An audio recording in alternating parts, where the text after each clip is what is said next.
2. Menjatuhkan pidana terhadap terdakwa Yoki Firnandi. Oleh karena itu, dengan pidana penjara selama.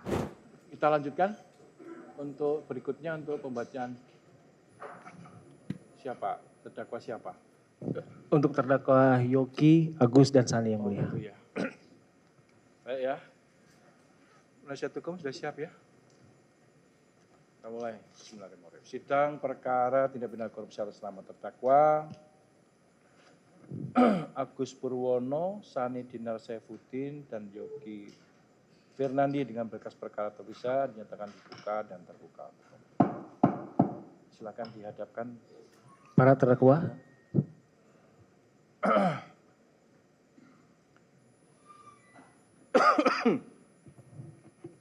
Baik, silakan duduk.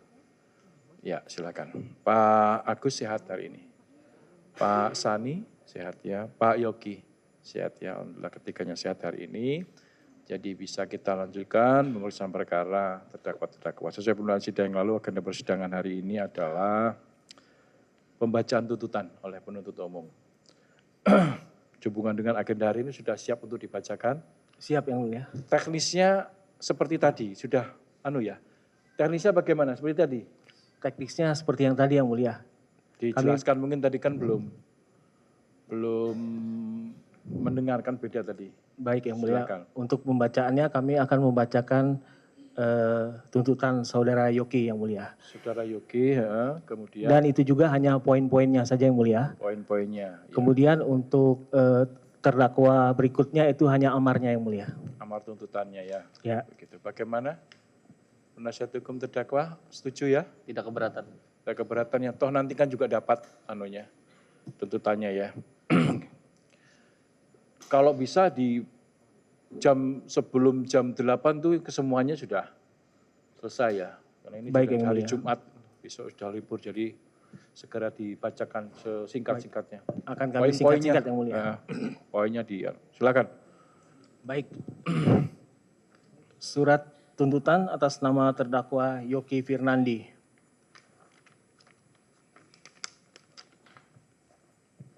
Bahwa surat dakwaan disusun dalam bentuk subsidiaritas, maka sesuai dengan doktrin hukum maupun praktik peradilan di Indonesia, maka penuntut umum akan membuktikan terlebih dahulu dakwaan primair. Jika dakwaan primair sudah terbukti, maka dakwaan subsidiar tidak perlu dibuktikan lagi. Begitu pula sebaliknya, apabila dakwaan primair tidak terbukti, maka selanjutnya penuntut umum akan membuktikan dakwaan subsidiar.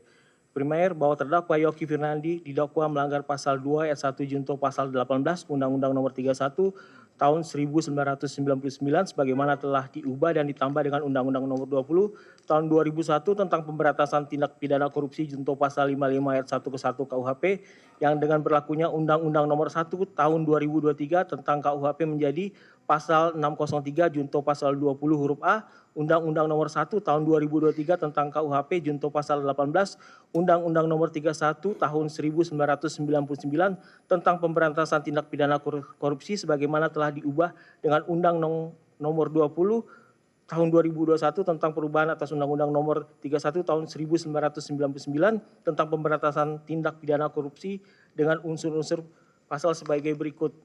A. Unsur setiap orang. Selama pemeriksaan di persidangan, terdakwa Yoki Firnandi dalam keadaan sehat jasmani dan rohani. Terdakwa membenarkan seluruh identitasnya sebagaimana yang tercantum dalam surat dakwaan. Terdakwa dapat mengerti dan menjawab semua pertanyaan-pertanyaan yang diajukan di persidangan. Dalam diri terdakwa tidak dijumpai adanya alasan pembenar, pemaaf maupun penghapus pemidanaan sehingga terdakwa Yoki Firnandi dapat dimintai pertanggungjawaban secara pidana. Oleh karena itu, terdakwa Yoki Firnandi telah memenuhi unsur subjek pelaku tindak pidana atas perbuatan yang didakwakan sebagaimana yang dimaksud dalam pengertian setiap orang dalam pasal ini. Dengan demikian unsur setiap orang ini telah terpenuhi dan terbukti. Sebentar Pak. Itu lampunya nyorot itu, lagi video itu Bapak. Lampunya kenapa nyorot ke sini? Blitz-nya itu loh Bapak, itu yang duduk itu loh, di belakang baju itu, nomor 2 itu. Dilarang selain awak media, pengunjung dilarang mengambil foto atau gambar atau mau video. Paham ya? Kan terganggu jadinya. Lanjut Pak Jaksa. Baik, kami lanjutkan yang mulia. Unsur berikutnya yaitu unsur yang secara melawan hukum. Berdasarkan fakta-fakta di persidangan yang diperoleh dari persesuaian antara alat bukti, keterangan saksi, keterangan ahli, surat petunjuk, keterangan terdakwa, dan barang bukti yang diajukan yang saling bersesuaian satu sama lain sebagaimana telah diuraikan dalam analisa fakta, terungkap fakta hukum sebagai berikut. 1. Bahwa benar PT Pertamina atau selanjutnya disebut PT Pertamina adalah BUMN yang seluruh sahamnya 100% dimiliki pemerintah Indonesia, merupakan perusahaan minyak dan gas milik negara yang didirikan pada tanggal 10 Desember 1957 dengan nama Permina. Pada tahun 1961 berganti nama menjadi PN Permina dan setelah melakukan merger dengan PN Pertamina pada tahun 1968 berganti nama menjadi PN Pertamina berdasarkan Undang-Undang Nomor 8 tahun 1971, kemudian dinamakan Pertamina hingga akhirnya mengganti status hukumnya dan mengganti nama menjadi PT Pertamina. Bahwa benar, pertengahan tahun 2020 PT Pertamina Persero melakukan perombakan direksi, organisasi, dan anak usaha sebagai bagian langkah dari pembentukan holding migas dan roadmap program Kementerian BUMN yang berdasarkan surat keputusan Direktur Utama nomor SK18 tanggal 17 Juni 2020 tentang struktur. Selanjutnya, ekspor minyak mentah domestik. Bahwa benar, berdasarkan ketentuan pasal 2 Peraturan Menteri Energi dan Sumber Daya Mineral nomor 9 tahun 2013 tentang organisasi dan tata kerja satuan pelaksana kegiatan usaha hulu minyak dan gas bumi, SKK Migas mempunyai tugas melaksanakan pengelolaan kegiatan usaha hulu minyak dan gas bumi berdasarkan kontrak kerjasama agar pengambilan sumber daya alam minyak dan gas bumi milik negara dapat memberikan manfaat dan penerimaan yang maksimal bagi negara untuk sebesar-besar kemakmuran rakyat. Bahwa benar, manajer crude oil procurement atau crude oil supply PT Pertamina pada setiap awal bulan akan menyampaikan data arus minyak kepada fungsi manajer integrated supply optimization pada fungsi integrated supply chain atau manajer supply chain planning and optimization yang kemudian digunakan sebagai salah satu bahan rapat optimalisasi hilir untuk menentukan rencana pengelolaan untuk 4 bulan ke depan. Arus minyak tersebut antara lain berisi data alokasi penerimaan minyak mentah domestik, kekilang dan entitlement bagi negara atau bagian K3S PT Pertamina maupun hasil pengadaan minyak mentah domestik bagian K3S lainnya atau impor yang telah dibeli atau deal done. Apabila terdapat proses negosiasi minyak mentah domestik bagian K3S yang no deal, maka alokasi lifting yang no deal tersebut tidak masuk dalam data arus minyak yang disampaikan pada proses rapat OH berikutnya. Saat hasil OH menghitung kebutuhan minyak mentah jenis tertentu untuk mendukung skema pengelolaan kilang yang optimal dan volume minyak mentah jenis tersebut belum tersedia dalam data arus minyak, salah satunya karena penawaran minyak mentah bagian K3S yang ditolak atau no deal, maka kekurangan kebutuhan minyak mentah jenis yang sama akan dibahas dan dimuat dalam memorandum kebutuhan yang akan disampaikan ke fungsi crude oil procurement atau crude oil supply. Memorandum kebutuhan tersebut selanjutnya digunakan sebagai dasar pelaksanaan tender impor oleh fungsi crude oil procurement atau crude oil supply. Selanjutnya, ekspor minyak mentah Banyu Urip bagian negara dan bagian PT Pertamina EP Cepu semester 1 tahun 2021. Bahwa benar, terdakwa Yoki Firnandi selaku Direktur Optimasi Feedstock dan Produk PT KPI periode 13 Juni 2020 sampai dengan 30 September 2022, selaku Direktur Utama PT Pertamina International Shipping periode 27 September 2002 sampai dengan Februari 2025.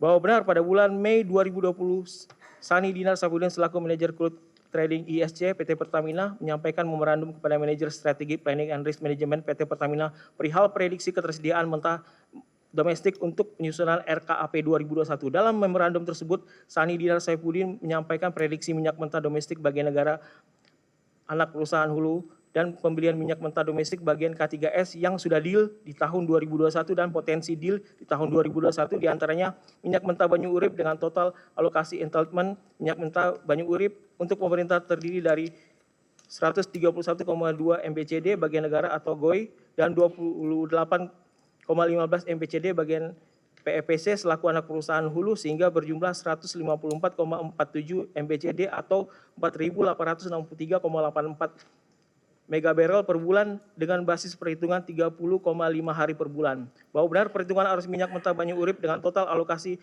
entitlement minyak Banyu Urip untuk pemerintahan terdiri dari 131,2 MBCD bagian negara atau GOI dan 28,15 MBCD bagian PEPC selaku anak perusahaan hulu sehingga berjumlah 159,47 MBCD atau 4.863,84 MB per bulan dengan basis perhitungan 30,5 hari per bulan yang disampaikan Sani Dinar Safudin dijadikan dasar untuk penyusunan RKAP 2021. bahwa benar berdasarkan keterangan saksi Lirana Sosrohusodo selaku PJS Vice President Supply Chain Planning bahwa data arus minyak yang menjadi input data dalam proses run RKAP 2021 diperoleh dari data prediksi ketersediaan crude domestik tahun 2021 dari fungsi crude trading yang disampaikan dalam dokumen prediksi arus minyak domestik tahun 2021. Yang pada saat itu manajer crude trading dijabat oleh Sani Dinar Saifuddin, di mana alokasi entitlement minyak mentah Banyu Urip untuk pemerintah terdiri dari 131,32 MBCD bagian negara atau GOI dan 28,15 MBCD bagian PEPC selaku anak perusahaan hulu sehingga berjumlah 159,47 MBCD atau 4.863,84 MB per bulan dengan basis perhitungan 30,5 hari per bulan sehingga crude run atau pengelolaan maksimal minyak mentah Banyu Urip per bulan bila dilakukan tanpa pembelian entitlement K3S lain adalah sebesar 4.863,84 megabarrel per bulan. Berdasarkan data input minyak mentah Banyu Urip, hasil run seluruh volume ketersediaan minyak mentah Banyu Urip yaitu 159,47 MBCD dialokasikan untuk diolah pada kilang, sehingga tidak terdapat kelebihan volume minyak mentah Banyu Urip yang tidak diolah oleh kilang pada tahun 2021. Bahwa benar berdasarkan keterangan saksi Lira Sosrohusodo diketahui bahwa fungsi SCPO hanya menjalankan simulasi RKAP 2021 dengan menggunakan data arus minyak yang disampaikan oleh Sani Dinar Saifuddin di mana volume minyak mentah Banyu Urip adalah sebesar 159,47 MCDB atau 4.863,83 per bulan dan fungsi SCPO tidak pernah menerima permintaan untuk melakukan simulasi RKAP tahun 2021 dengan volume minyak mentah Banyu Urip entitlement GOI dan PEPC dan BKS dengan volume kurang lebih 6 juta barrel. Bahwa benar sejak tanggal 1 Oktober 2020 setelah terbentuknya subholding PT Kilang Pertamina Internasional, Sani Dinar Saifuddin menjabat sebagai manajer crude oil procurement pada fungsi Vice President Feedstock dan Inventory Management Direktorat Optimasi Feedstock and Product PT Kilang Pertamina Internasional. Bahwa benar berdasarkan alat bukti dokumen berupa memorandum nomor R001 tanggal 12 Oktober 2020 perihal data perencanaan optimasi hilir bulan Oktober 2020, Sani Dinar Saifuddin selaku manajer crude oil procurement PT KP menyampaikan highlight terkait arus minyak mentah domestik diantaranya satu volume akses minyak mentah Banyu Urip yang belum terserap kilang dari bulan Agustus 2020 sampai dengan Oktober 2020. Selanjutnya, bahwa berdasarkan alat bukti dokumen berupa lembar usulan dan persetujuan agenda rapat direksi nomor 109 yang diusulkan dan ditandatangani oleh terdakwa Yoki Firnandi selaku Direktur Optimasi Feedstock dan Produk PT Kilang Pertamina Internasional. Terdakwa Yoki Firnandi mengusulkan permohonan persetujuan direksi PT Pertamina untuk menyetujui penjualan ekspor minyak mentah Banyu Urip bagian negara dengan harga di bawah ICP selama biaya yang ditanggung akibat ekspor di bawah ICP tersebut lebih rendah dibandingkan biaya yang timbul akibat penyimpangan di floating storage dengan latar belakang diantaranya satu, akumulasi stok ekses minyak mentah Banyu Urip diprediksikan sebesar kurang lebih 15 juta barrel pada bulan Desember 2020. Apabila tidak dilakukan penjualan ekspor, di mana sejumlah kurang lebih 6 juta barrel merupakan bagian negara. Sebagai informasi, telah dilakukan penjualan 3 juta barrel kargo bagian PT Pertamina EP Cepu dengan harga ICP diskon untuk periode Oktober-Desember 2020. 2. Pertamina telah menyatakan kepada SKK Migas untuk tidak dapat menyerap kargo 6 juta barrel minyak mentah Banyu Urip tersebut dan melakukan berbagai upaya ke negara diantaranya meminta pengurangan lifting atas kargo minyak mentah Banyu Urip. Konfirmasi persetujuan penjualan dalam ICP diskon, penggantian biaya selisih harga jual dengan ICP diskon terhadap ICP dan pergantian biaya floating untuk lifting karga minyak mentah Banyu Urip tersebut. Namun demikian sampai saat ini belum ada konfirmasi persetujuan dari pemerintah dan Pertamina tetap diminta untuk mengelola minyak mentah Banyu Urip bagian negara tersebut.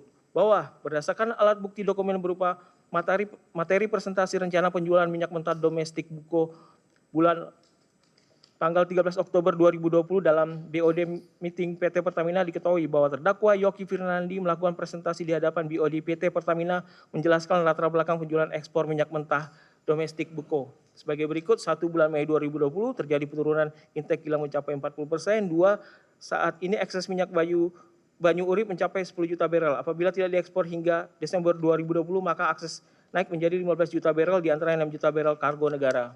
3. Mempertimbangkan kemampuan pengelolaan Buko di kilang kurang dari entitlement GOI plus PEPC plus BKS. Maka 1. Ekses Buko tidak dapat diserap habis di kilang. sehingga cost floating storage akan menjadi beban rutin bulanan. 2, perlu diupayakan ekspor secara rutin setiap bulan baik dari GOI maupun PEPC minimum 2 kargo per bulan agar tidak terjadi penambahan volume akses. Bahwa benar berdasarkan keterangan saksi Agus Wijaksono selaku Managing Director Pertamina International Marketing Distribution Private Limited bahwa Sani Dinar Saifuddin pernah menghubungi saksi membahas kemungkinan tambahan akses tahun 2021 karena proyek entitlement GOI pada PEPC yang lebih tinggi dari pengolahan maksimal kilang yang akan ditindaklanjuti dengan rencana ekspor. Dalam komunikasi tersebut kemudian disepakati bahwa PIMD akan mendapat alokasi penunjangan langsung secara term and access buko bagian PEPC tahun 2021. Bahwa benar setelah adanya komunikasi tersebut, selanjutnya Sani Dinar Saifuddin menyiapkan permohonan izin penjualan minyak mentah Banyu Urip bagian negara dan bagian PT Pertamina EP Cepu dan BKS Blok Cepu bulan Januari sampai dengan Juni 2021. Bahwa benar berdasarkan alat bukti dokumen berupa fax nomor 063 tanggal 10 November 2020 perihal permohonan izin penjualan minyak mentah Banyu Urip bagian negara dan PT Pertamina EP Cepu dan BKS Blok Cepu bulan Januari sampai dengan Juni 2021, Dwi Sudarsono selaku Vice President FIM menyampaikan permohonan izin penjualan minyak mentah Banyu Urip bagian negara dan PT Pertamina EP Cepu dan BKS Blok Cepu bulan Januari sampai dengan Juni 2021. Kepada terdakwa Yoki Firnandi selaku Direktur Optimasi Feedstock dan Produk, dalam dokumen tersebut, Dwi Sudarsono menyampaikan usulan dan dokumen rencana penjualan atau ekspor minyak mentah Banyu Urip bagian negara dan PEPC dan BKS bulan Januari sampai dengan Juni 2021 dengan pertimbangan sesuai dengan hasil simulasi master program terakhir, terdapat volume kumulatif minyak mentah Banyu Urip yang tidak dapat diserap kilang sebesar kurang lebih 9,4 juta barel di akhir Desember 2020. Mengacu memorandum Vice President Supply Chain Planning nomor 090 tanggal 29 September 2020 perihal optimasi hilir arus minyak RKAP 2021, crude run minyak mentah Banyu Urip untuk pengelolaan kilang Pertamina yaitu 4,8 juta barel per bulan dengan asumsi kapasitas produksi minyak mentah Banyu Urip sebesar 228 MBCD dan entitlement GOI dan PEPC dan BKS sebesar 6 juta barel per bulan. Maka untuk alokasi minyak mentah Banyu Urip tahun 2021 akan ada ekses kurang lebih 1,2 juta barel per bulannya. Berdasarkan poin 1 dan 2 di atas, mempertimbangkan masih besarnya ekses volume kargo minyak mentah Banyu Urip di akhir Desember 2020 dan ekses alokasi minyak mentah Banyu Urip per bulan di 2021. Maka tetap diperlukan upaya penjualan ekspor minyak mentah Banyu Urip bagian negara dan PEPC dan BKS untuk mengurangi ekses stok terhadap storage maksimum yang tersedia dan potensi penambahan biaya sewa floating storage di tahun 2021. Bahwa benar berdasarkan alat bukti dokumen berupa lembar penerus Direktur Optimasi Feedstock dan Produk PT KPI nomor agenda RP 188 tanggal 9 November 2020 terdakwa Yoki Firnandi memberikan disposisi setuju tertanggal 9 November 2020 terhadap fax nomor 063 tanggal 30 November 2020 perihal permohonan izin penjualan minyak mentah Banyu Urip bagian negara dan PT Pertamina EP Cepu dan BKS Blok Cepu bulan Januari sampai dengan Juni 2021 yang diajukan oleh Dwi Sudarsono.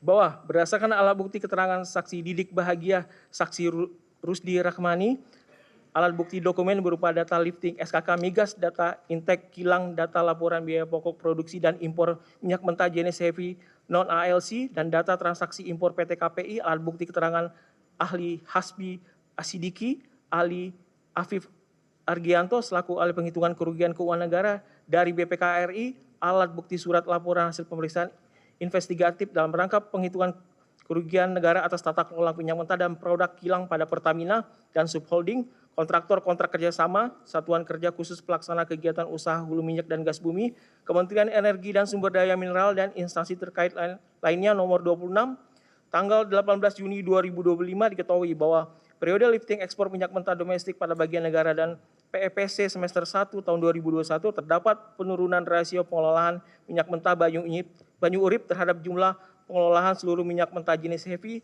dan pada periode yang bersamaan terdapat kenaikan impor minyak mentah jenis heavy yang menjadi substitusi atas penurunan rasio pengelolaan minyak mentah banyu urip terhadap jumlah pengelolaan seluruh minyak mentah jenis heavy. Pada periode yang sama, PT KPI melakukan impor minyak mentah jenis heavy dengan jenis yang sama dengan minyak mentah banyu urip sebesar 10.626.105,11 barrel. Berdasarkan data lifting SKK Migas dan data transaksi impor PT KPI. Pada periode lifting ekspor minyak domestik bagian negara dan PEPC semester 1 tahun 2021, pihak PT Pertamina dan PT KPI melakukan transaksi impor minyak mentah jenis yang sama dengan harga landed impor sebesar $747.387.674 Amerika Serikat, 77 sen. Harga impor tersebut lebih mahal sebesar $47.829.254,39 sen dari nilai minyak mentah ekspor dengan landed yang setara dengan rincian sebagai berikut dianggap dibacakan. Bahwa berdasarkan fakta-fakta hukum tersebut di atas dapat diambil kesimpulan: 1. Perbuatan terdakwa Yoki Firnandi selaku Direktur OFP PT KPI dan Dwi Sudarsono selaku Vice President FIM PT KPI menyetujui usulan penjualan melalui ekspor minyak mentah banyu urip bagian negara dan bagian PT Pertamina EP Cepu periode semester 1 tahun 2021 yang seolah-olah perlu dilakukan untuk mengatasi proyeksi ekses minyak mentah banyu urip di akhir Desember 2020 sebesar 9,4 juta barrel dan ekses tahun 2021 sebesar 1,2 juta barrel per bulan. Data proyeksi ekses tersebut dibuat lebih besar dari kondisi yang sebenarnya yang dibuat Sani Dinar Saifuddin selaku manajer Crude Oil Procurement PT KPI. Dengan adanya ekspor tersebut, maka data kesediaan minyak mentah domestik dalam rapat OHA menjadi lebih kecil dari yang seharusnya, sehingga meningkatkan peluang untuk melakukan impor. 2. Perbuatan Sani Dinar Saifuddin selaku manajer Crude Oil Procurement PT KPI membuat usulan pengadaan 1. Pelelangan khusus dengan penjual PT Pertamina dengan volume 2-3 kargo per bulan kali 600 sampai dengan 950 mega barrel atau buyer option untuk periode Januari sampai dengan Juni 2021 term dengan rencana pengiriman undangan pada 10 November 2020 dan closing date pada 12 November 2020. 2. Penunjukan langsung kepada PIMD dengan penjualan PEPC dan BKS Blok Cepu dengan volume 2 kargo per bulan kali 600 mega barrel at buyer option untuk periode Januari sampai dengan Juni 2021 term. Yang kemudian usulan pengadaan tersebut disetujui oleh Dwi Sudarsono selaku Vice President FIM dan terdakwa Yoki Firnandi selaku Direktur OFP KPI dengan menetapkan Sahara Energy International Private Limited sebagai pembeli minyak mentah banyu urip melalui kondisi term berjangka 6 bulan. Kondisi ini mengikat PT Pertamina untuk menjual minyak mentah tersebut, meskipun PT Pertamina sebenarnya membutuhkan minyak mentah tersebut. Realisasi penjualan kepada Sahara Energy International Private Limited adalah sebanyak 9.206.244,11 barrel sebesar 604.952.402,68 dolar Amerika Serikat. Selain itu, PT Pertamina juga menunjuk langsung Pertamina International Marketing Distribution Private Limited dengan realisasi sebanyak 1.419.861 barrel sebesar 81.960.952,62. Atas usulan ekspor tersebut dan ternyata tidak terjadi ekses atas minyak mentah banyu urip kepada periode semester 1 2021, maka terjadi kekurangan ketersediaan minyak mentah jenis heavy.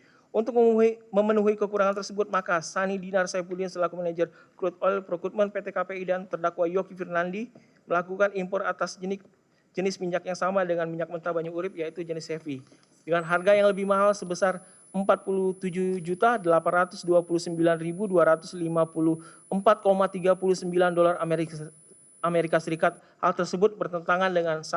Undang-Undang Nomor 22 Tahun 2021 tentang minyak dan gas bumi, 2. Undang-Undang Nomor 30 Tahun 2027 tentang energi, 3. Peraturan Menteri ESDM Nomor 42 Tahun 2018 tentang prioritas pemanfaatan minyak bumi untuk pemenuhan kebutuhan dalam negeri, 4. Perjanjian penunjukan penjualan seluruh minyak mentah dan atau kondensat bagian negara tanggal 18 September 2015, 5. TKO pengadaan atau penjualan exchange minyak mentah kondensat domestik nomor B002 revisi ke-1 tanggal 13 Desember 2018. Berdasarkan uraian fakta hukum poin 1 sampai dengan 73 tersebut di atas dapat disimpulkan bahwa perbuatan Yoki Firandi bersama-sama Dwi Sudarsono dan Sani Dina Saifuddin dalam pelaksanaan penjualan ekspor minyak mentah Banyu Urip bagian negara dan bagian PEPC periode 1 semester tahun 2021 telah memenuhi unsur melawan hukum. Selanjutnya dalam kegiatan impor minyak mentah.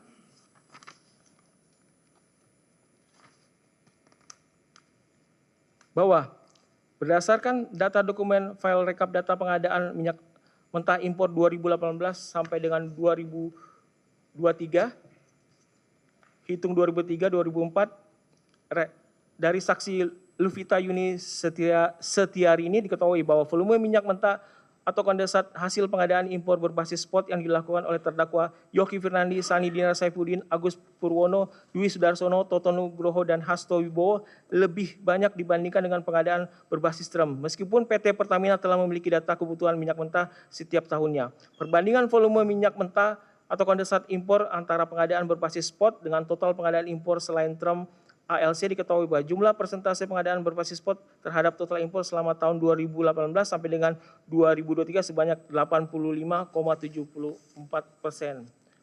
Bahwa benar pada periode tahun 2018 sampai dengan 2023 terdakwa Yoki Firnandi menetapkan dan melaksanakan mekanisme pelelangan khusus impor minyak mentah kondensat tidak sesuai dengan prinsip dan etika pengadaan sebagai berikut. Bahwa terdakwa Yoki Firnandi menyetujui usulan permintaan dari Vice President FM PT KPI atas pengadaan impor minyak mentah untuk kebutuhan kilang berbasis spot meskipun Pertamina telah memiliki data kebutuhan minyak mentah setiap tahunnya.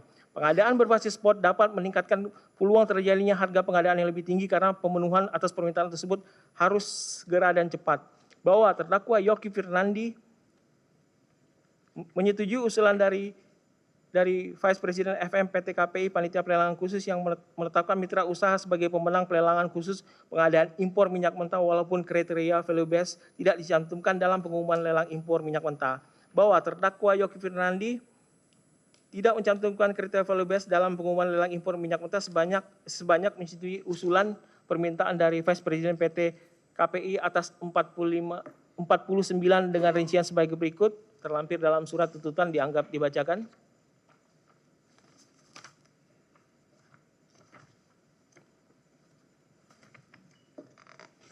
Selanjutnya, tender spot 2 Maret 2023 RU 4 Cilacap dengan pemenang Trafiguna Asia Trading Private Limited. Pada tanggal 22 Desember 2022 terdapat percakapan pribadi melalui aplikasi WhatsApp antara Rian Adityana selaku asisten manajer pada fungsi COS dengan Martin Haindranata dari Trafigura Asia Trading, di mana dalam percakapan tersebut Rian Adityana memberikan informasi jadwal undangan pengadaan perkiraan DDR dan jenis minyak mentah yang dibutuhkan. Sedangkan undangan atas pengadaan minyak mentah untuk kebutuhan tersebut baru dikirim pada 26 Desember 2022 sesuai email. Bahwa berdasarkan alat bukti elektronik terlampir dalam surat tuntutan dianggap dibacakan.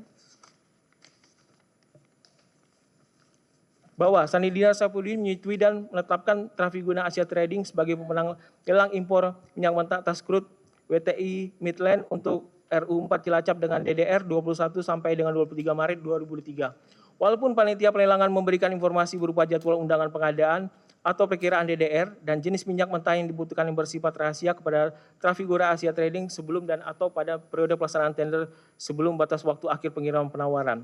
Selanjutnya tender spot 3 bulan Juli 2023 TPPPI dengan pemenang Trafigura Asia Trading Private Limited pada tanggal 5 Mei 2023 dari rentang pukul 19.13 sampai dengan 19.20 WIB terdapat percakapan pribadi melalui WhatsApp antara Rian Adityana selaku asisten manajer pada fungsi COS dengan Martin Haindranata dan Trafigura Asia Trading, di mana dalam percakapan tersebut Rian Adityana memberikan informasi jadwal undangan pengadaan ulang, informasi kilang dan jenis minyak mentah yang dibutuhkan. Sedangkan undangan atas pengadaan minyak mentah untuk kebutuhan tersebut baru dikirim pada 5 Mei 2003 pukul 22.19 WIB sesuai email. Bahwa Agus Purwono mengusulkan Trafiguna Asia Trading sebagai pemenang lelang impor minyak mentah atas Cup Condensate untuk TPPI Tuban dengan DDR 14 sampai 16 Juli 2003 yang kemudian disetujui dan ditetapkan oleh Sani Dina Saifuddin walaupun kriteria value base tidak dicantumkan dalam pengumuman lelang dan panitia pelelangan memberikan informasi berupa jadwal undangan pengadaan ulang informasi kilang dan jenis minyak mentah yang dibutuhkan yang bersifat rahasia kepada Trafigura Asia Trading sebelum dan atau pada periode pelaksanaan tender sebelum batas waktu akhir pengiriman penawaran. Bahwa berdasarkan keterangan saksi Rian Adityana, saksi Martin Haindra Nata, Dien Dita Satyawardani, Agus Purwono, terdakwa Yoki Fernandi, keterangan Sani Dinar Saifuddin, keterangan Setia Budi Arijatna SHKN selaku ahli pengadaan barang dan jasa, dapat diambil kesimpulan bahwa Sani Dinar Saifuddin, Agus Purwono, dan terdakwa Yoki Fernandi menyetujui panitia pelelangan khusus memberikan perlakuan istimewa dengan memberikan informasi berupa persyaratan utama untuk pelelangan khusus minyak mentah kondensat impor yang akan dilaksanakan dan bersifat rahasia kepada Vitol Asia Private Limited BP Singapura dan Trafigura Asia Trading Private Limited sebelum dan atau pada periode pelaksanaan tender sebelum batas waktu akhir pengiriman penawaran. Selanjutnya,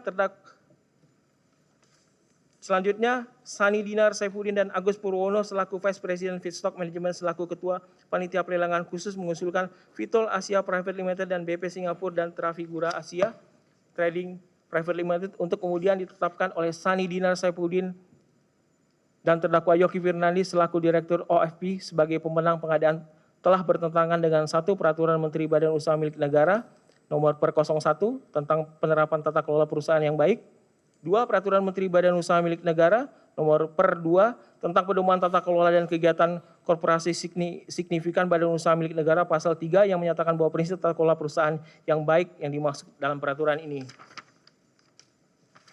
3 Peraturan Menteri BUMN nomor 08, 4 Pedoman A05 revisi ke-0 yang berlaku TMT 05 November 2021, 5 Tata Kerja Organisasi nomor BO05.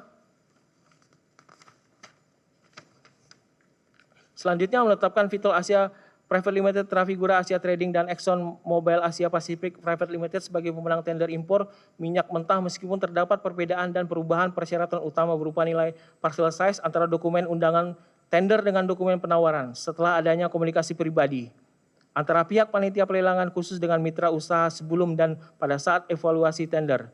Bahwa pada periode tahun 2022 sampai dengan 2003, Sani Dinar Saifuddin, Agus Purwono, Rian Adityana, dan Ari Febrian memberikan perlakuan istimewa kepada 3 mitra usaha dalam pelaksanaan pengadaan impor minyak mentah di mana terdapat perubahan nilai parcel size antara dokumen penawaran yang dikirimkan oleh Vitol Asia Private Limited, Trafigura Asia Trading Private Limited, dan Exxon Mobil Asia Pacific Private Limited dengan hasil deal rekap dokumen penawaran yang diterima oleh panitia pelelangan khusus setelah adanya komunikasi pribadi melalui WhatsApp antara Rian Adityana dan Ari Febrian dengan Amer Mushin dari Vitol Asia Private Limited, Martin Haindra Nata dari Trafigura Asia Trading Private Limited, dan Chester Sian dari Exxon Mobil Asia Pacific Private Limited dengan rincian sebagai berikut dianggap dibacakan.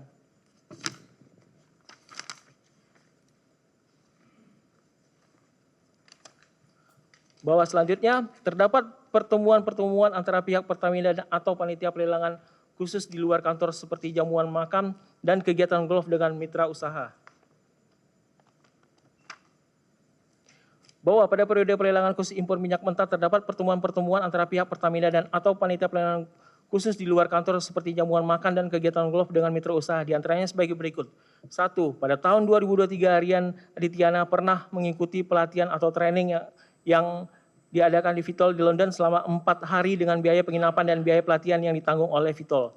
2. Pada tahun 2023 Muhammad Ulil Amri pernah mengikuti pelatihan yang diselenggarakan BP Singapura Private Limited di Singapura selama 4 hari, biaya pelatihan ditanggung oleh BP Singapura Private Limited. 3. Dalam rentang waktu tahun 2021 sampai dengan 2003, Agus Purwono bersama Rian Adityana pernah beberapa kali melakukan pertemuan di kantor KPI, restoran The Arche Menteng, pelataran Gioi, Semanja, Deun dengan supplier diantaranya Amer Mushin sebagai Country Manager Supplier Vitol, Mark Rosesau, Sabri Heni sebagai trader dari supplier Totsa, Beni sebagai trader dari trader supplier Petrobras, Weter Goh sebagai trader dari Sahara Energy International Private Limited, Suyoshi Minami sebagai MD Senior Trader Sokal Trading Singapore Private Limited, Christy sebagai dari trader Petco, Magdalene sebagai trader Adnok, Chester Siang sebagai trader Exxon, Guo Rong Ong sebagai trader Chevron, Wang Nan sebagai trader Unipec Asia. 4. Pada tahun 2022 Sani Dinar Saifuddin, Agus Purwono, dan Siti Romah pernah bertemu dan makan siang bersama dengan Edwin dan Chester Siang dari Exxon dan tim Sokar Trading Singapura Private Limited di Singapura dengan biaya perjamuan makan dan minum dibiayai oleh Exxon dan Sokar Trading Singapura. 5. Pada tahun 2022, Sani Dinar Saifuddin, Agus Purwono, dan Inga Safira Rubani pernah melakukan pertemuan dengan Amer Musin dari Vitol bertempat di Tom's by Tom Aikens, Jakarta, dan di Black Pond Tavern Asia Afrika Senayan Golf Club dengan biaya perjamuan makan dan minum dibayar oleh pihak Vitol. 6. Agus Purwono melakukan pertemuan dan bermain golf bersama Martin Haindranata selaku senior manajer Trafigura 2-3 kali sebulan di Savana Golf Jakarta. Pertemuan golf tersebut dibiayai oleh Martin Haindranata dari Trafigura. Dalam pertandingan golf tersebut juga dilakukan taruhan salah satunya dengan menggunakan pembayaran mata uang Singapura dolar. 7. Sani Dinar Saifuddin dan Hasto Wibowo pernah bermain golf bersama dengan Martin Haindranata dan Bob Kamandanu dari Trafigura. 8. Terdakwa Yoki Fernandi pernah melakukan pertemuan dengan Bom Kamandanu dari Trafigura. Selanjutnya, bahwa benar terdakwa Yoki Fernandi dengan memberikan perlakuan istimewa kepada 8 mitra usaha yaitu Vitol Asia Private Limited, Sokar Trading Singapura Private Limited, Shell International Eastern Trading Company, Glencore Singapura Private Limited, Exxon Mobil Asia Pacific Private Limited, BP Singapura Private Limited, Trafigura Asia Trading Private Limited, BB Energi Asia Private Limited berupa penggunaan mekanisme value based crude selection untuk menyeleksi penawaran dalam pelelangan khusus impor minyak mentah di mana kriteria pemenangan berdasarkan harga dan value yang dapat diterima dari minyak mentah yang ditawarkan. Kriteria value based tersebut tidak dicantumkan dalam pengumuman lelang impor minyak mentah. Menambahkan komponen Pertamina Market Diferensial sebagai unsur HPS yang digunakan untuk mengakomodir harga penawaran dari mitra usaha atas minyak mentah tertentu yang dianggap memiliki value tertinggi dengan hanya mempertimbangkan riwayat harga penawaran dari mitra usaha yang diterima pada pelelangan sebelumnya sehingga berdampak pada kenaikan nilai HPS. Melakukan pengadaan berbasis spot daripada pengadaan berbasis term meskipun Pertamina telah memiliki data kebutuhan minyak mentah setiap tahunnya sehingga harga pengadaan minyak mentah impor menjadi lebih tinggi. Hal-hal tersebut bertentangan dengan 1 Undang-Undang Nomor 40 Tahun 2007 sampai dengan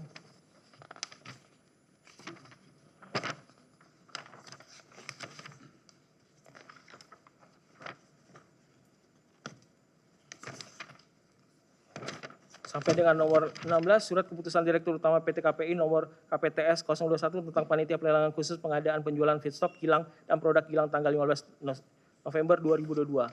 Berdasarkan fakta hukum yang telah diuraikan di atas, perbuatan terdakwa Yoki Fernandi baik sendiri maupun bersama-sama Agus Purwono, Sani Dinar Saifuddin, Dwi Sudarsono dalam pelaksanaan impor minyak mentah telah memenuhi unsur melawan hukum. Selanjutnya pengadaan sewa kapal Jenggala Nasim, Jenggala Bango, dan Jenggala 21 milik JMN.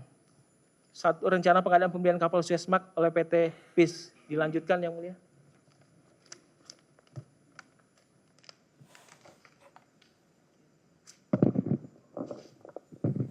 Bisa dipercepat lagi, Pak. Silakan.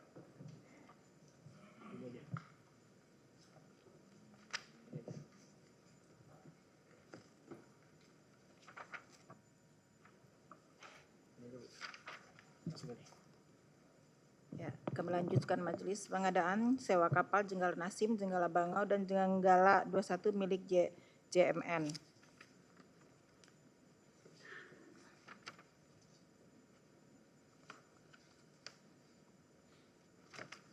Bahwa rencana RKAP PT PIS tahun 2023 mencantum tolak anggaran investasi sebanyak ekuivalen $359.015 juta. Salah satu kegiatan investasi PT PIS yang masuk dalam program strategis Asset Readiness and Operation Excellence tahun 2023 adalah pembelian kapal Suezmax. Bahwa benar atas penerimaan kapal tanggal 8 Februari 2003 tersebut panitia pembelian melaksanakan pengadaan dengan metode pemilihan langsung yang diikuti oleh 8 broker yang menawarkan 13 kapal. Dari 13 kapal tersebut terdapat 1 kapal Leslie B yang menjadi kandidat pemenang yang ditawarkan oleh broker Clarkson and Fairless. Pelaksanaan klarifikasi dan negosiasi harga untuk kapal adalah sebagai berikut, terjadi dibacakan. Baru rencana pembelian kapal Suezmax oleh PT JMN pernah didiskusikan antara Dimas Surespati selaku komisaris PT JMN, Agus Purwono selaku senior manager crude oil supply.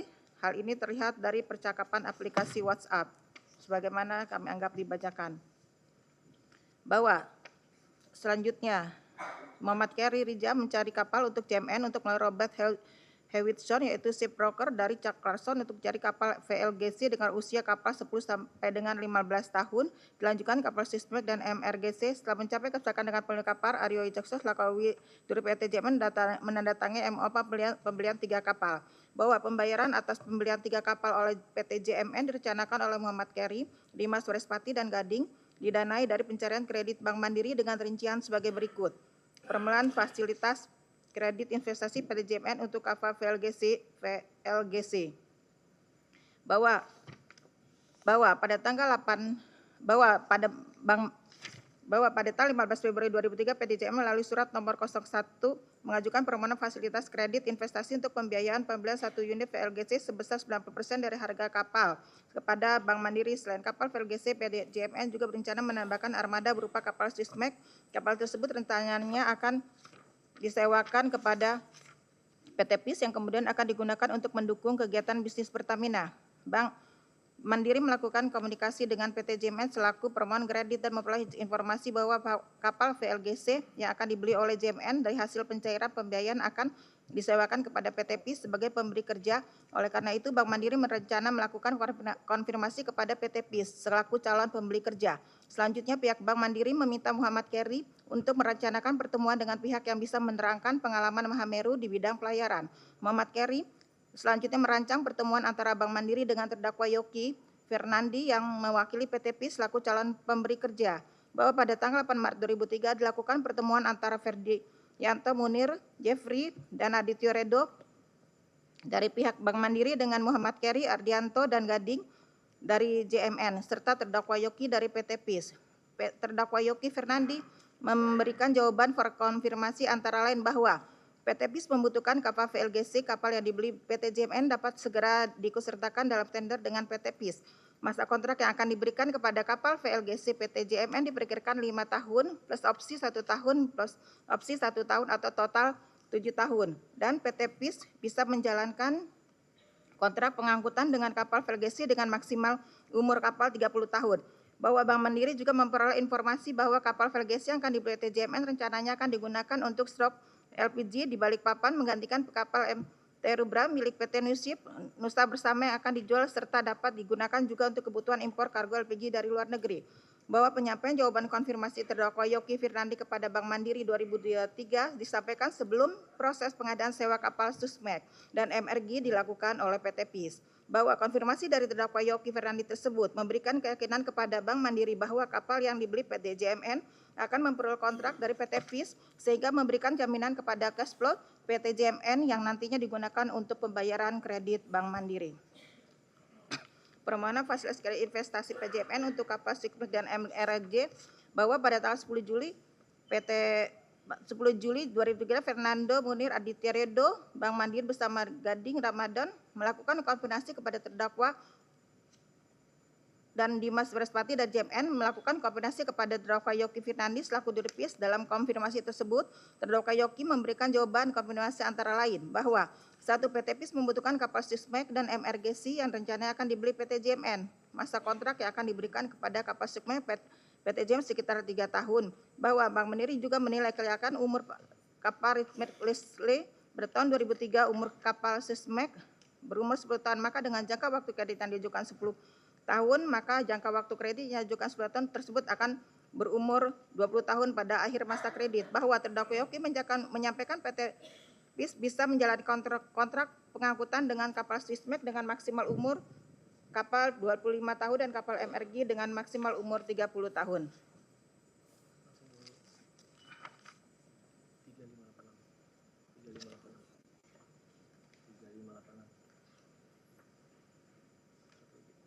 Kami lanjutkan, Mas Majelis. Bahwa berdasarkan fakta hukum yang telah diuraikan tersebut di atas, dapat diambil kesimpulan bahwa perbuatan terdakwa Yoki Fernandi terkait pengaturan sewa kapal Sismek, Jenggala Nasim, Jenggala Bango, dan Jenggala 21 milik PT JMN telah memenuhi unsur melawan hukum. Bahwa berdasarkan Yoki dalam melakukan ekspor minyak mentah bagian negara dan bagian PEC, melakukan impor minyak mentah, melakukan pengaturan sewa kapal telah memenuhi unsur secara melawan hukum. Memperkaya diri sendiri atau orang lain. Bahwa berdasarkan uraian sebelumnya yang kami telah sebutkan tersebut di atas,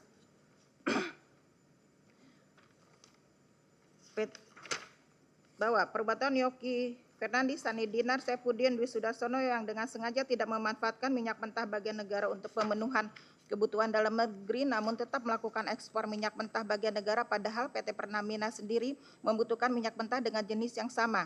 Sehingga perbuatan terdakwa Yoki Fernandi, Sani Dinar, Saifuddin, dan Dwi Sudarsono telah menambah kekayaan PT Pertamina Persero atau PT Kilang Pertamina di Internasional PT KPI sebesar 640.952.402,68 dolar Amerika Serikat.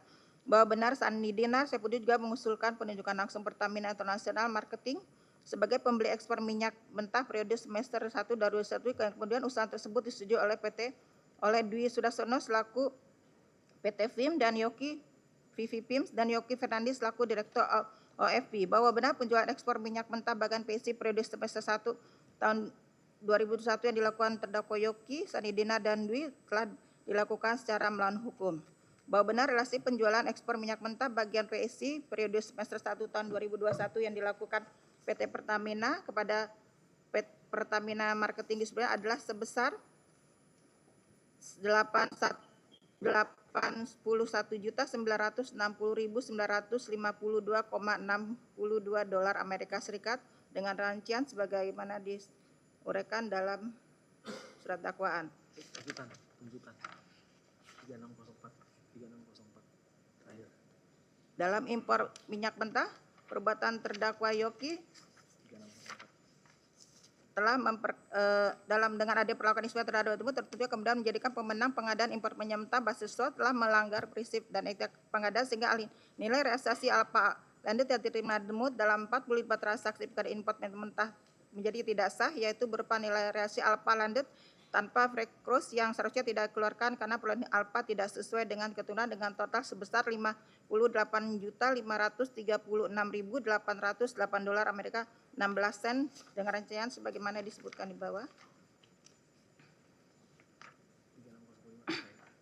Bahwa perbuatan terdakwa Yoki baik sendiri maupun bersama-sama Agus Purwono dalam kegiatan impor minyak mentah telah menambah kekayaan 8 supplier yang mendapat perlakuan istimewa yang melanggar prinsip dan etika pengadaan dengan total 45 transaksi pengadaan impor minyak mentah sebesar 58.536.808 dolar Amerika Serikat dengan rincian supplier sebagaimana disebutkan di bawah. Dalam pengadaan sewa kapal,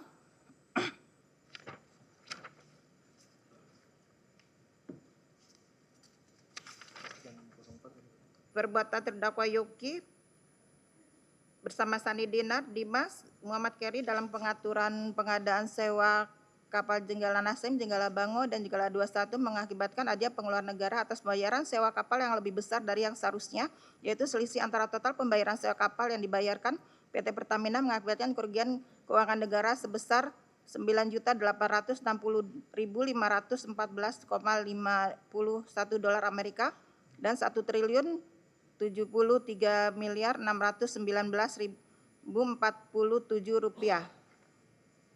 Bahwa perbuatan terdakwa Yoki, Sani Dinar, Agus Purwono, Dimas Wiraspati, dan Muhammad Keri telah memperkaya Dimas Wiraspati dan Muhammad Keri Adrianto Rija melalui PT Jenggala Maritim atas sewa 3 kapal Jenggala Nassim sebesar tersebut di atas.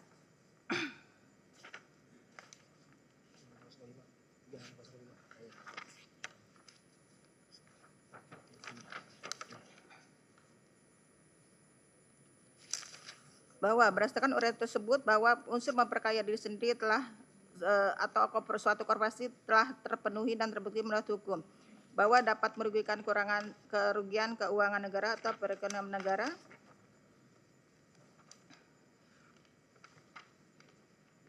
Bahwa perbuatan dalam ekspor minyak mentah, perbuatan terdakwa Yoki bersama dengan Sani Dinar dalam kegiatan mentah mengakibatkan terjadinya kerugian negara berupa kekayaan negara milik pemerintah dalam bentuk minyak mentah domestik yang tidak digunakan sebesar 686.913.355 dolar Amerika Serikat, 30 sen yang terdiri dari penjualan ekspor minyak bayu urip bagian negara kepada Sahara Energy dan penjualan ekspor minyak bayu urip bagian PEC kepada Pertamina International Marketing Distribution ke dalam kegiatan impor minyak mentah. Total total surat pengadaan impor minyak mentah yang dilakukan oleh terdakwa Yoki selaku Direktur PT KPY dilakukan secara melawan hukum baik sendiri maupun bersama Agus dan Sani adalah sebanyak 45 transaksi pengadaan impor minyak mentah. Yang transaksi pengadaan impor mentah menjadi yang tidak sah sehingga mengakibatkan adanya kerugian keuangan negara yang dihitung sebesar pengeluaran lebih besar dari seharusnya, yaitu berupa nilai realisasi alpha landed dan tanpa freight cost yang seharusnya tidak dikeluarkan karena perolehan alpha tidak sesuai dengan keuntungan dengan total kerugian sebesar 58.536.808 dolar Amerika Serikat, 16 sen dengan rincian sebagaimana disebutkan di atas di bawah. Bahwa perbuatan terdakwa Yoki dalam kegiatan impor mentah telah menambah kekayaan 8 supplier dengan total transaksi 45 sebesar 58.536.808 dolar Amerika Serikat, 16 sebagaimana tersebut di bawah.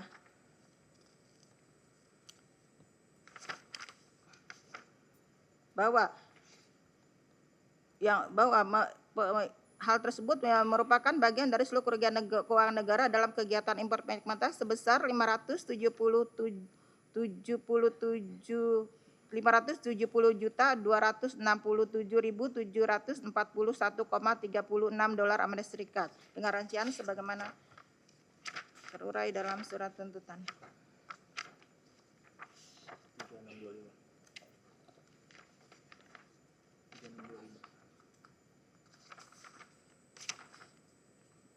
Bahwa berdasarkan uraian tersebut, total kerugian keuangan negara yang diakibatkan oleh perbuatan Yoki Fernandi adalah sebesar 1.800.087.483.390 dolar Amerika Serikat, 94 sen dan 1.073.619.047 rupiah dengan rincian dalam kegiatan ekspor minyak mentah bagian negara, ekspor minyak mentah bagian PSC dan melakukan penolakan penawaran minyak mentah bagian KKS. Dalam kegiatan impor minyak mentah. 3 dalam pengaturan atas pengadaan sewa 3 kapal. Kerugian keuangan negara yang dikabarkan berupa terdakwa Yoki Fernandi tersebut merupakan bagian keuangan negara sebesar 2.732.816.820 dolar Amerika Serikat, 63 sen.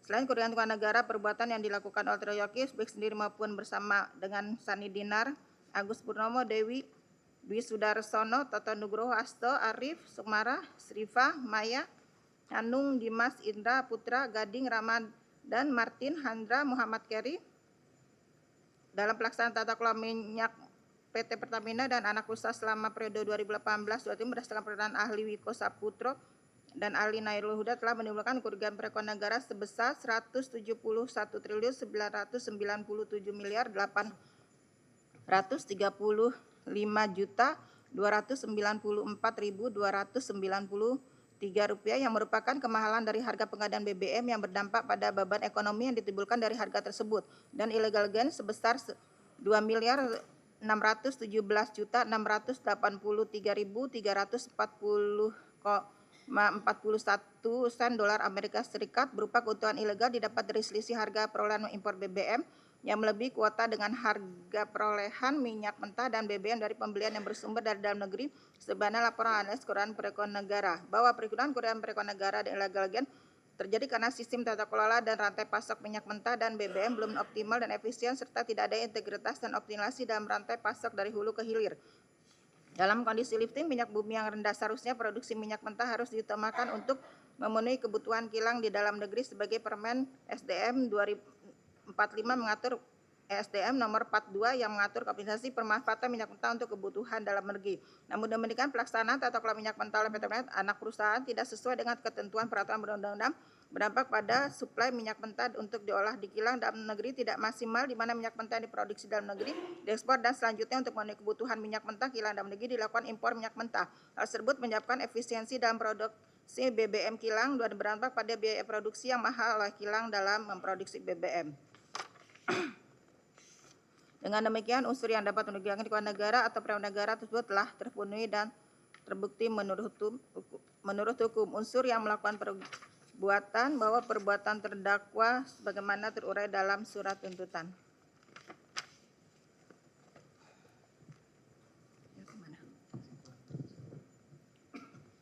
Kesimpulan. Majelis Hakim yang terhormat, tim penasihat hukum yang kami hormati, dan pengadilan yang kami hormati, setelah kami menguraikan perbuatan dari perbuatan pidana sebagai disebutkan di dalam analis delik yang didakwakan dan menggunakan pertanggungjawaban pidana atas diri terdakwa, maka kami berpendapat bahwa secara objektif dan secara subjektif pemidaan telah dapat dipenuhi pada diri terdakwa Yoki Firnandi. Untuk itu terdakwa haruslah jatuh pidana sesuai dengan perbuatannya. Hal ini berdasarkan pada fakta atau keadaan selama di persidangan bahwa terdakwa adalah orang yang mampu bertanggung jawab. Artinya sehat jiwa, terdakwa melakukan perbuatannya dengan penuh kesadaran terhadap kehendaknya serta mengetahui akibat yang ditimbulkan. Tidak ada alasan pemaaf maupun alasan pembenar bagi perbuatan atau diri terdakwa. Dengan demikian kepada terdakwa Yoki Firnandi dapat dibebani pertanggungjawaban pidana atas perbuatan pidana dilakukannya. Dengan kata lain terdakwa dapat jatuh pidana karena kesalahannya. Akhirnya sebelum kami menetapkan tuntutan pidana atas terdakwa, lebih dahulu perkenankanlah kami mengungkapkan hal-hal yang kami jadikan bagaimana pertimbangan dalam tuntutan, yaitu hal-hal yang memberatkan. Perbuatan terdakwa Yoki Firnandi tidak mendukung pemerintah dalam rangka penyelenggaraan negara yang bersih dan bebas dari korupsi. Perbuatan terdakwa turut mengakibatkan keuangan negara dan kerugian perekonomian negara yang sangat besar. Hal-hal yang meringankan terdakwa belum pernah dihukum. Berdasarkan uraian di atas, kami penuntut umum pada Kejaksaan Negeri Jakarta dengan mengingat dan memperhatikan kepada undang-undang yang bersangkutan menuntut supaya Majelis Hakim Pengadilan Tindak Pidana Korupsi pada Pengadilan Negeri Jakarta Pusat memeriksa dan mengadili perkara ini memutuskan: 1. Nyatakan terdakwa Yoki Firnandi telah terbukti secara sah dan meyakinkan bersalah melakukan tindak pidana korupsi yang dilakukan secara bersama-sama sebagaimana diatur dan diancam pidana dalam pasal 603 junto pasal 20 huruf A Undang-Undang Nomor 1 Tahun 2023 tentang KUHP junto pasal 18 Undang-Undang Nomor 31 Tahun 1999 tentang pemberantasan tindak pidana korupsi sebagaimana telah diubah dengan Undang-Undang Nomor 20 Tahun 2001 tentang perubahan atas Undang-Undang Nomor 31 Tahun 1999 tentang pemberantasan tindak pidana korupsi sebagaimana dalam dakwaan primer penuntut umum. 2. Menjatuhkan pidana terhadap terdakwa Yoki Firnandi. Oleh karena itu, dengan pidana penjara selama 14 tahun dikurangi selama terdakwa berada dalam tahanan sementara dengan perintah agar terdakwa tetap ditahan. 3. Menjatuhkan pidana denda terhadap terdakwa Yoki Firnandi sejumlah 1 miliar rupiah dengan ketentuan apabila denda tidak dibayar maka diganti dengan pidana penjara selama 190 hari. 4. Menjatuhkan pidana tambahan kepada terdakwa Yoki Firnandi untuk membayar uang pengganti sebesar 5 miliar rupiah atas kerugian perekonomian negara jika terpidana tidak membayar uang pengganti paling lama dalam waktu 1 tahun, dalam waktu 1 bulan sesudah putusan pengadilan yang telah memperoleh kekuatan hukum tetap, maka harta bendanya dapat disita oleh jaksa dan dilelang untuk menutupi uang pengganti tersebut. Dalam hal terdakwa tidak mempunyai harta benda lagi yang mencukupi untuk membayar uang pengganti, maka terdakwa dijatuhi hukuman penjara selama 7 tahun atau apabila terpidana membayar uang pengganti yang jumlahnya kurang dari seluruh kewajiban membayar uang pengganti, maka jumlah uang pengganti yang dibayarkan tersebut akan diperhitungkan dengan lamanya pidana tambahan berupa pidana penjara sebagai pengganti dari kewajiban membayar uang pengganti. Menyatakan barang bukti berupa sebagaimana terurai dalam surat tuntutan.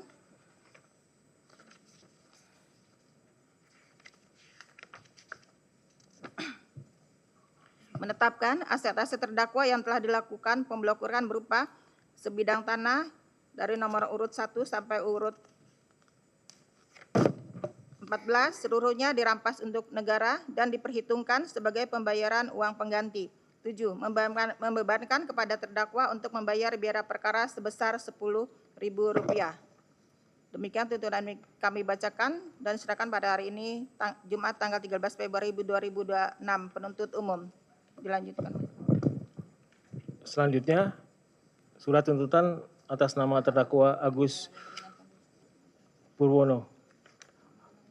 Menuntut supaya Majelis Hakim Pengadilan Tindak Pidana Korupsi pada Pengadilan Negeri Jakarta Pusat yang memeriksa dan mengadili perkara ini memutuskan: 1. Menyatakan terdakwa Agus Purwono telah terbukti secara sah dan meyakinkan bersalah melakukan tindak pidana korupsi yang dilakukan secara bersama sebagaimana diatur dan diancam pidana dalam pasal 603 junto pasal 20 huruf C Undang-Undang Nomor 1 Tahun 2023 tentang KUHP junto pasal 18, Undang-Undang Nomor 31 Tahun 1999 tentang pemberantasan tindak pidana korupsi sebagaimana telah diubah dengan Undang-Undang Nomor 20 Tahun 2001 tentang perubahan atas Undang-Undang Nomor 31 Tahun 1999 tentang pemberantasan tindak pidana korupsi sebagaimana dalam dakwaan primair penuntut umum. 2. Menjatuhkan pidana terhadap terdakwa Agus Purwono. Oleh karena itu dengan pidana penjara selama 14 tahun dikurangi selama terdakwa berada dalam tahanan sementara dengan perintah agar terdakwa tetap ditahan. 3.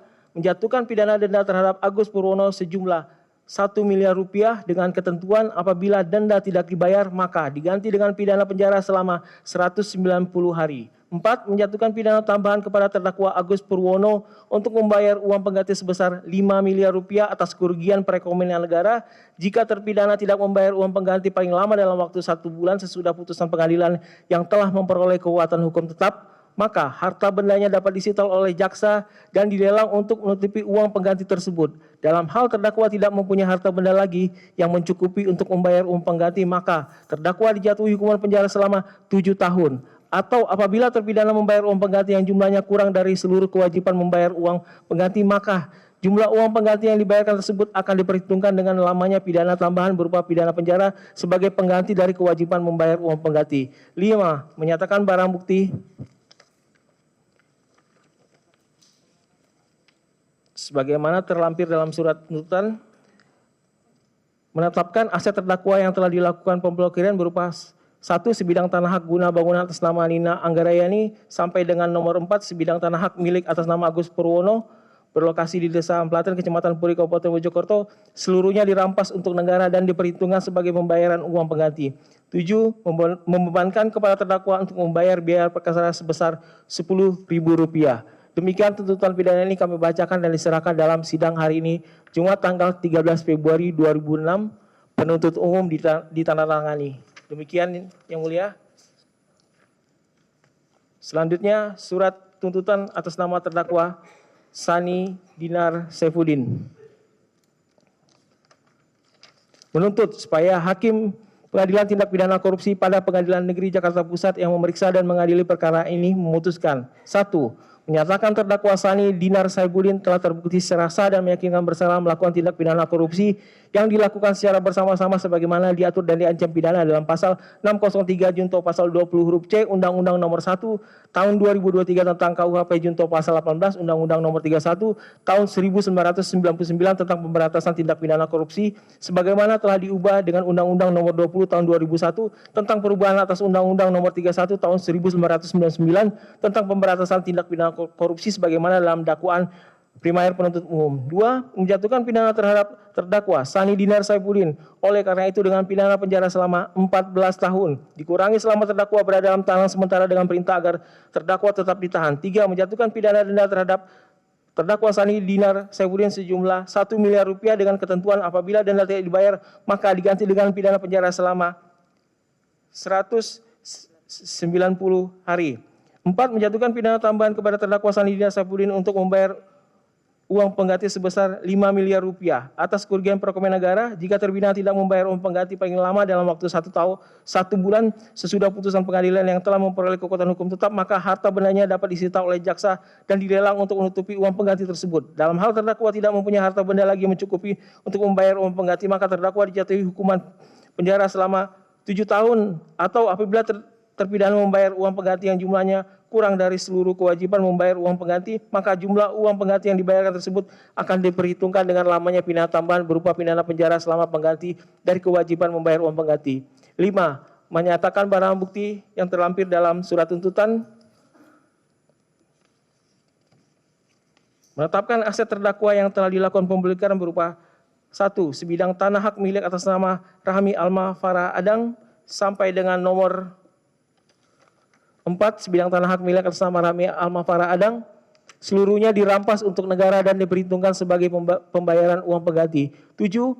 Membebankan kepada terdakwa untuk membayar biaya perkara sebesar Rp10.000. Demikian tuntutan pidana ini kami bacakan dan serahkan dalam sidang hari ini, Jumat tanggal 13 Februari 2026.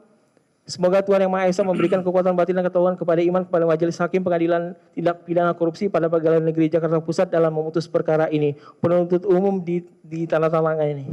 Demikian Yang Mulia. Ya, silakan diserahkan. Soft copy-nya agar di-upload di apa namanya? Berpadu bisa. Sebelum tertutup karena kalau udah udah ditunda dia nggak bisa dimasukkan.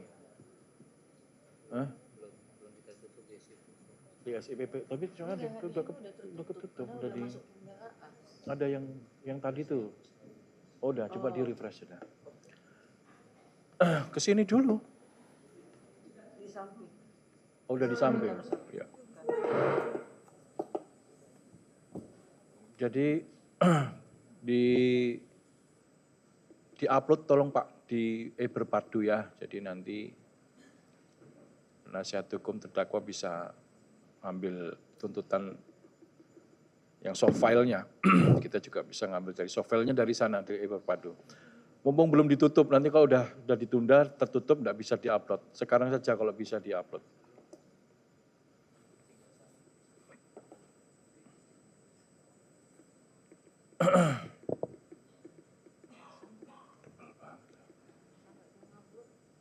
Tahu.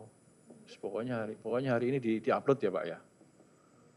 Baik Pak Agus, Pak Sani dan Pak Yogi tentunya sudah mendengar tadi ya.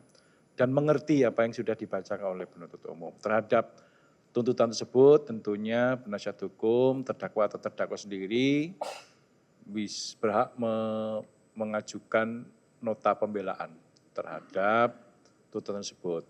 Baik sendiri-sendiri atau nanti diserahkan kepada penasihat hukum. Jadi istilahnya kalau Pak Agus, Pak Sani atau Pak Yogi mau mengajukan secara pribadi silakan, penasihat hukum sendiri juga silakan. Keduanya boleh mengajukan atau diserahkan kepada penasihat hukumnya saja juga silakan. Gitu ya.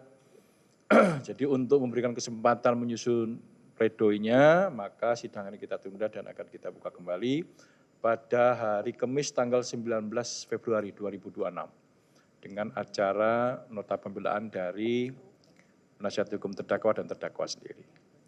Baik, sebelum tutup, ada yang perlu disampaikan dari terdakwa-terdakwa? Cukup ya, saya kira. Penuntut umum cukup, penasihat hukum cukup? Baik ya. Oh ya, sehubungan dengan ada izin sakit ya, untuk berobat besok ya, Pak Agus. Betul? Tadi sudah ditandatangani, silakan kalau, soalnya mendadak juga itu baru kemarin masuk. Sudah kami tanda tangani untuk bisa dilaksanakan. Secara bertanggung jawab tentunya ya, kalau berobat ya berobat, tidak untuk yang lain-lain. Baik, demikian sidang ditutup. Ya, terima kasih.